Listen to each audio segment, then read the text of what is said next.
तो ये भगवान बुद्ध की कहानी थी। तो उन्होंने क्या ढूंढा जो उन्होंने शेयर किया, इस चीज को उन्होंने पेश किया बहुत ही एक सरल तरीके से। बहुत सारी चीजें उन्होंने सिखाई, लेकिन सबसे जो सरल तरीका है उनकी शिक्षा को पेश करने का, उसे 4 आर्य सत्य बताते हैं। 4 नोबल ट्रूथ्स अंग्रेजी में। क्या है आर्य सत्य? तो पहला आर्य सत्य है दुख का आर्य सत्य। दुख का आर्य सत्य क्या है कि हरेक के जीवन में कहीं ना कहीं कभी ना कभी दुख अवश्य रहे। दुख से मुक्त जीवन नहीं होता जब तक हम उसकी तरफ बढ़ते नहीं। हरेक के जीवन में कहीं ना कहीं दुख होता है। ये नहीं कि जीवन सिर्फ दुख है, केवल दुख है, हर समय दुख है, ऐसा नहीं। लेकिन हरेक के जीवन में दुख आता जाता रहता है।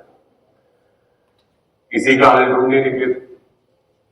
दूसरा आर्य सत्य यह है, इसकी वजह बताते हैं, इसका मूल बताते हैं, इसका आधार बताते हैं। समुदाय कहते हैं इस आर्य सत्य को।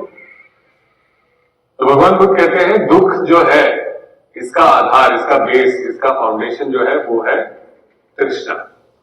तृष्णा क्या है मैं भी बताऊंगा। जो हम अभी तक सीखते हैं, अभी तक प्रैक्टिस करते हैं, उससे जुड़ा हुआ है।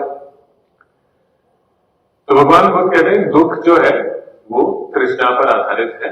तीसरा आर्य सत्य बताते हैं कि अगर तृष्णा को हम अपने जीवन में तृष्णा को समाप्त कर ले तो दुख ही समाप्त हो जाए। दुख तृष्णा पर आधारित है, तृष्णा की समाप्ति से दुख की समाप्ति है। ये तीसरा आर्य सत्य है, जिसे निरोध कहते हैं, यानी अंत।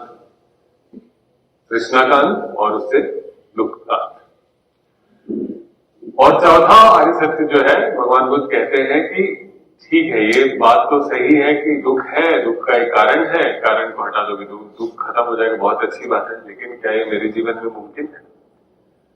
तो भगवान बुद्ध कहते हैं हाँ, ये सबके जीवन में मुमकिन है। उसके लिए उन्होंने फॉर्मूला दिया, एक या प्रिस्क्रिप्शन दिया, जैसे डॉक्टर देता है, उसको कहते हैं आर्य अष्टांग मार्ग। तो आर्य अष्टांग मार्ग की चर्चा हम परसों करेंगे, बिल्कुल ये सेशन खत्म करने के पहले।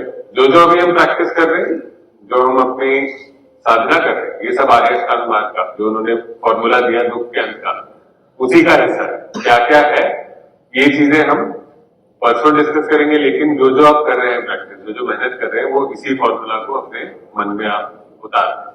ठीक है।